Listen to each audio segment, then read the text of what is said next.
My name is Maureen Odongo. I'm a mother of three, 43 years old. First, when I found I have breast cancer in 2022, March, on 19th actually, I still remember the date. So it wasn't something that I was expecting anyway. I was just seated in my office, and then I just placed my hand just on the breast, just like this. Then I started pressing it, pole pole. Then I was like, I can feel something. So it actually, I didn't want to think for the worst. I was like, maybe since I was still breastfeeding, maybe that could be milk. Inyambai meganda, something like that. So the second day I went like that. I came back home. I started. I showered. I started now examining myself again properly. But this thing seemed to be there. So I went back to the office where actually I work. It's a hospital. So I went to the doctor, one of the surgeons, and I told him, Daktari, I think I'm sick, just like that. Then he said, how? Where? I said, I've touched myself in my breast and I feel like there is something, there's like a lump. So he asked me, let's examine it. So he felt it actually, said, yes, there is, and this thing, it's like, it's hard. So he sent me for ultrasound, ultrasound, mammogram, and abdominal ultrasound. So actually I started first with the breast ultrasound, since that's where the problem was. So going for the test, it actually showed that yes, there is a lump. And this lump actually needed more test, whereby he said, the doctor who did it said, now we have to do a biopsy, whereby they have to find out what exactly this is, because sometimes it can be fibroadenoma, or it can be a cyst, or it can be cancer. So for them to know that this is cancer or something else, they have to do a biopsy. So biopsy also is not something that somebody can just go and do it, especially now. Let's say, for example, if you know what it is. But if you don't know, you'll be very innocent, because you'll just walk in and unafanyiwa biopsy. So somebody like me, I know what it is. Maybe it's explain to me, what is biopsy? Biopsy is whereby you go to a doctor. They are called interventional radiologists, whereby they take a needle. There's a special needle for taking like a piece of meat, where the swelling is. So they prick it, and then they remove a small kanyama. Then they put it in a small bottle with formalin. Then they take it for the test, to the lab. Now the test takes like 4 days. So actually I went. The biopsy was done, and the results came. The results came out after 4 days. So when the results came, doctor called me. Then I looked at doctor and I was like, "Hey, doctor, you don't look yourself. Kwani how are my results?" Then doctor was like, "Oh, Maureen, no." I said, "Doctor, it seems it's not okay." That is now after 4 days. Now that is after 4 days. So he said, yeah, Maureen, the results are not okay. They show that you have cancer of the breast. So actually that one really broke my heart. I really cried. I actually knelt down there, praying, saying, God, now what have I done?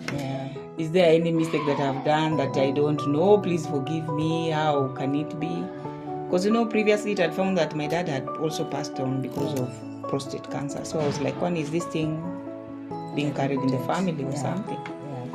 So I really cried actually from 1 p.m. I remember until 7, still in the office. Many people were called to come and talk to me and all that. But I was like, Apana, Mimi, you guys, I cannot listen to any of you since you're not going through the same thing. You don't know me. If you bring for me somebody who has gone through exactly what I'm actually now hearing, maybe I will listen to that person. Okay. And before that, did you have any symptoms? The diagnosis was a complete surprise. Were you feeling like, were there any symptoms? Okay. Sick? Okay, I was not sick. Because what I can say, the lumps are not always painful. Yes, these lumps are not always painful. And when it reaches the time that they are painful, then apojua maybe there's something else. But because actually, I had felt my hand. My hand was somehow like pain. The nerves, niko nasikia kama nerves zimeshikana, and then huku kwa armpit. So in my head, I was like, hapana, ni vile mtoto hajanyonya. Yes, since I'm just in the office the whole day.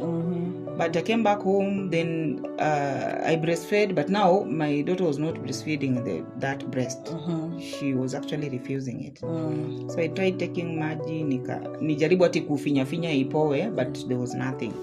It was not coming down. So actually the signs and all, I can't say that I had many signs. No, it is the lump is the one that made me to go and do a test. Okay. How did you break the news to your loved ones? What was their reaction? To a surprise.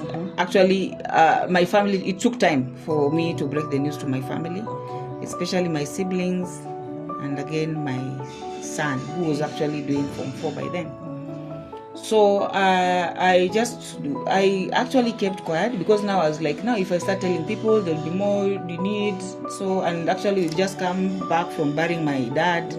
So I was like, this thing, acha tu ningangane tu kwanza nayo kivyangu. I was sent for CT, abdomen, CT what, everything, and stomach, nini, showed that I'm okay. So they scheduled me for now operation. Okay. Immediately? Yes, immediately. But I remember I told them, fine, operation is going to be on 15th of, was it 15th? It was supposed to be on 14th of August. I remember it so well. But then I told Daktari, do me a favor. I don't want this surgery to be on 14th. Then the doctor asked me why. I said, because my birthday is on 15th. Let me go and nini my birthday, because now when somebody goes to theater, you're not sure of coming back. So what I need to celebrate. Actually, the Daktari said, yes, I've even given, you can even go even for 3-4 days. I said, fine. So I went, I celebrated my birthday with my friends. So by that time, did your friends know that? I told them before my birthday. Okay. Because they saw me, I was so down, what? And then I said, now this thing, why should I even hide Satan? Let me just break the news here. So I told me, guys, by the way, in fact, I told one, hey, Manze, by the way, me today, me, I'm not okay. Do you know that I have cancer? So this friend of mine was like, where? No, you can't have cancer. How are you having cancer, Maureen? The way you look so healthy and like this, no. And if anything, you are breastfeeding. Yeah. Hakuna vile mtu anaweza shikwa na breast cancer kama ananyonyesha.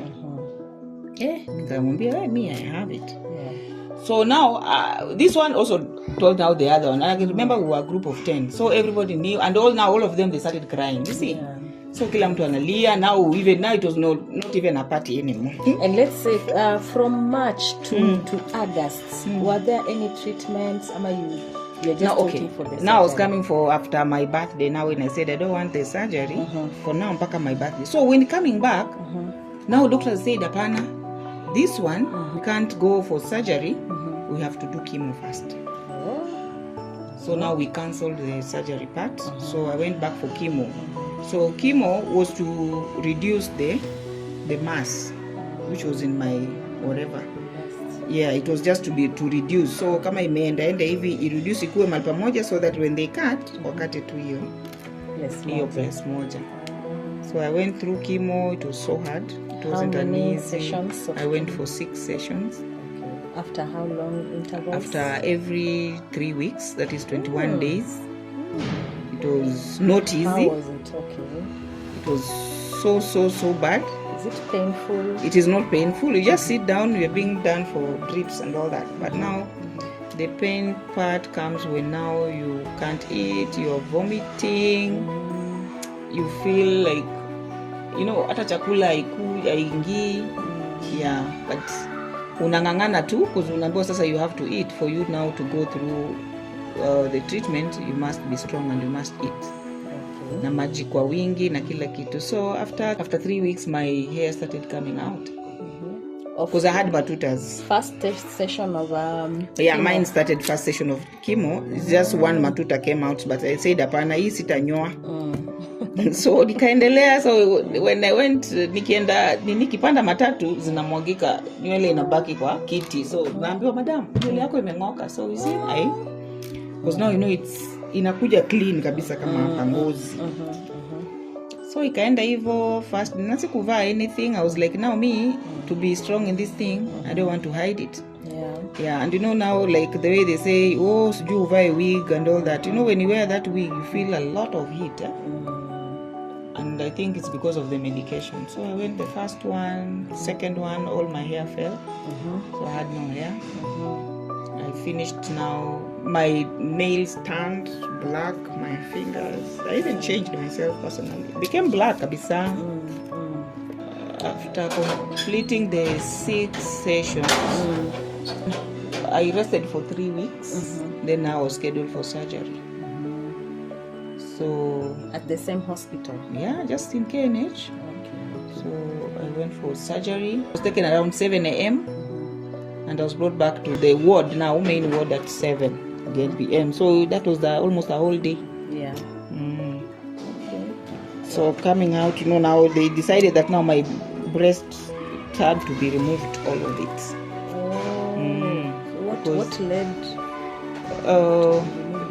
because I had lymph nodes. Ilikuwa imeenda paka huku kwa makwapa. Yes, so they said they have to remove it all. Though some of them were like, hapana, tutoe kidogo, watoe tu alafu waniwekee hiyo artificial, hiyo wanijazie sijui nini. Mimi nikamwambia mimi sitaki any breast. Nikawauliza, will it have a nipple? They said no. Then I said, if a breast without a nipple, that's not a breast. So me, I just want to be like that. Nitakaa tu hivyo flat. So wakaitoa tu yote. So then after 3-4 days in the hospital after surgery, then I was discharged. Came back home with some pots, your put, hiyo ya kuvuruta hiyo damu, hizo whatever drainage that is. So nilikuwa tu nakaa tu until I stayed with them almost 1.5 months. Zilikuwa zinaenda ku exchange you? No. Zinafaa drain. Okay. Hizo mauchafu damu zinatoka. So zina drain zikienda wapi? Kwa hiyo nini alafu nitamwaga mtungi. Yeah. It's a journey and a half. What role did your family and friends play in your recovery? Were they visiting you? Actually, this thing needs support. It needs money because it's a very expensive procedure. And also people to be there for you. I had people, actually, friends were there. Because say unaambiwa, oh, you have to eat a lot of vegetables, a lot of fruits. Kuna wenye walikuwa na wenye wamejipanga wa fruits, wenye wamejipanga wa mboga ya kienyeji, not sukuma. They came through. And I thank God for all of them. Even church, jumuiya, priests, wote walikuwa. Yani I felt like I was not alone. Actually, I felt this thing, to be sincerely, it is not me. We are walking, we are many in this journey. They were helping me walk this journey, and I thank God for everything. That's amazing. So how has life been since you went into remission? Are there any changes in your lifestyle or mindset? Okay, because you know most of the people that normally say, oh, sijui wenye wanakunywa ndio wanafanya nini. No, me, I've never drank in my life. I've never taken any alcohol. Wenye wanakunywa wanafanya nini? Ati ndio sijui kwa sababu maisha ndio maana hiyo pombe inaleta vitu kama hizo. Mtu asikudanganye. Anybody can get it. And cancer, one thing cancer you can say, it never chooses. Cancer can take anyone. It can just attack anybody. Yes. Whether poor, rich, young, old, everything. So I wouldn't say that ni mambo na lifestyle. Because this siwezi sema nimechange lifestyle. Kenye nitasema mimi kama zaidi nitasema maybe ni ile ni kujikubali tu. And I think once you need it in your head, Jikubali. Because it is there. Sasa hata ukisema ujikubali, what will happen? Lazima tu ujikubali. For the kids, actually, to break this news for the kids, it wasn't easy. I tried hiding it until now when my hair came out completely. So I remember my son was like, "Ai, mami, kwa nini nywele yako inatoka?" Nikamwambia ni tu ni nyingine hapa, dawa nyingine ninawekwa. So one day it happened that we had gone somewhere, and then I had my phone. Then I showed my son, and Sally had said something here. So not knowing, kuna hiyo message nyingine ilikuwa juu, ilikuwa niongelelea kunihusu about what chemotherapy, how is your treatment on chemotherapy. So my son picked that word chemotherapy from there. So he came home and he started crying, saying, "Mommy, no, you're lying, kumbe you're sick." So me, I just told him, we ngangana tu. Hii siku nini, me, I'll deal with it. You just go school to school. You're now in 4th grade. You're doing you're in Form 4, going to do your examination. Just concentrate. I will deal with it. But I had to look for a counselor as well to counsel the kids. Yes, at least to waambie kwamba it's not the end of everything. And actually, if it's a matter of, again, death, anybody can die. There are those who have slept na wajamuka. Kuna wenye wametembea hawajafika na wameenda, and they were not sick. So ni vile Mungu anapanga. Yeah, what are some of the things you wish people to know about life after breast cancer? I'll say that there's always life after. Fine. Like now, let's say for the breast, I know it won't be the same because it will limit you actually in your dressings. Like sasa you find like kuna vile unavaa mgongo wazi ama unavaa one shoulder, now you can't. Ama uwezi vaa nguo ambayo iko na kuexpose sana because hata ikikuexpose unapata sasa utakuwa na hii matiti nyingine, so watu watashindwa wanaona scar huku washindwe na huyu naye ni aje. So you see all the time you just have to wear something that covers your nini. So it's also a challenge, especially on my case. Me, I never actually lost any weight. My weight was actually the same. I would walk out here, people would laugh. Wewe ni aje, kwani nini umeshindwa na pesa ya saluni? Even me, I would laugh back. I said, yes, hii pesa saluni ni mingi sana. Me, I'm like this. So we used to make fun of it. I never took it personal and all that.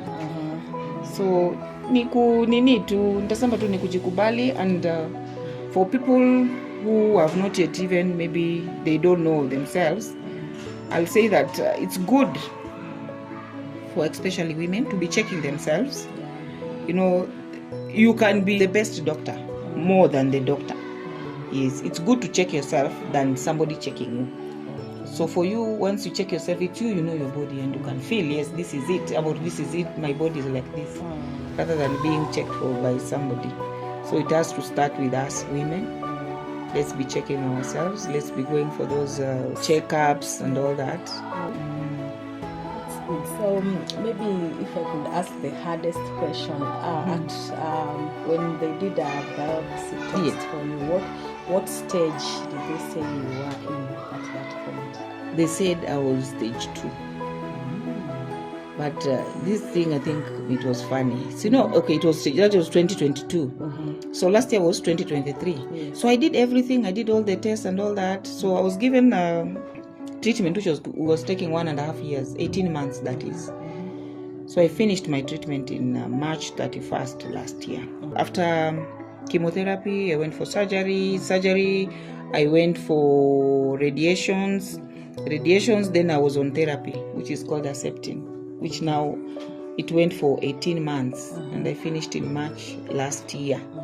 So nikajua bas, now I'm done with this thing, I'm now okay. So in May, June, July, I started feeling pain on my hand again, my left hand. So I was like, ni nini? So I went back to the doctor. I told the doctor, you know what, mi nasikia uchungu. Doctor gave me some medication, but I was like, mi sitaki kumeza tu dawa na sijui uchungu inatoka wapi. So doctor sent me for a PET scan.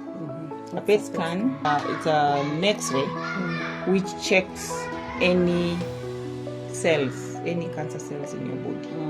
Yes, if there are any. Inalimulika mpaka kwa mifupa and all that. So when I went, I was sent at because ilikuwa nafanyika tu in KU.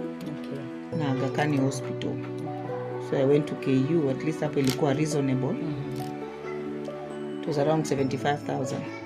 So kwenda huko nikafanyiwa. When it came out again, it came out that it was positive. There are still cancer cells in my body. Something was coming out.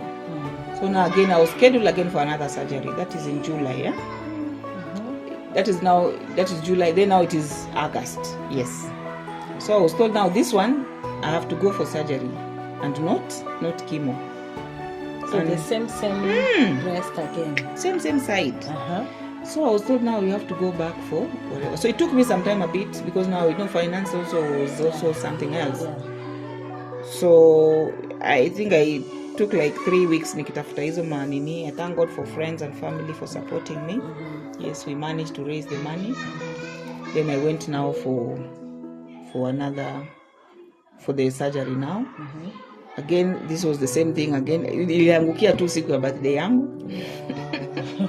I remember I told the doctor the same thing. I said, Daktari, we were here last year saying this. I'm saying this one again. Let me also go for my birthday again, please. Then I'll come back. So actually I went back again for the surgery. Wakaenda wakatoa, wakanishona, nikarudi kwa nini. This time I didn't stay for long in the hospital. Actually walitoa kama leo. Nililala I think ni 2 days. Okay. Wakiangalia, so 2 days, the third day nikatoka. After kuja kupona I went back again for chemotherapy again. It did the same thing, my hair down again. And actually I continued and I finished my treatment. Hiyo ya Herceptin, the therapy.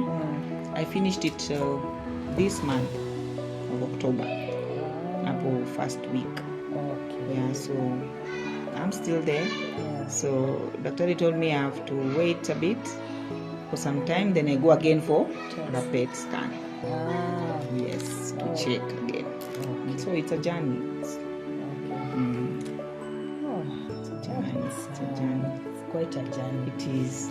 So what, as we finish, what message do you have for people who are currently fighting breast cancer or supporting someone who is maybe cancerous? What message do you have for them? The message I'll have for the survivors, I call them the warriors.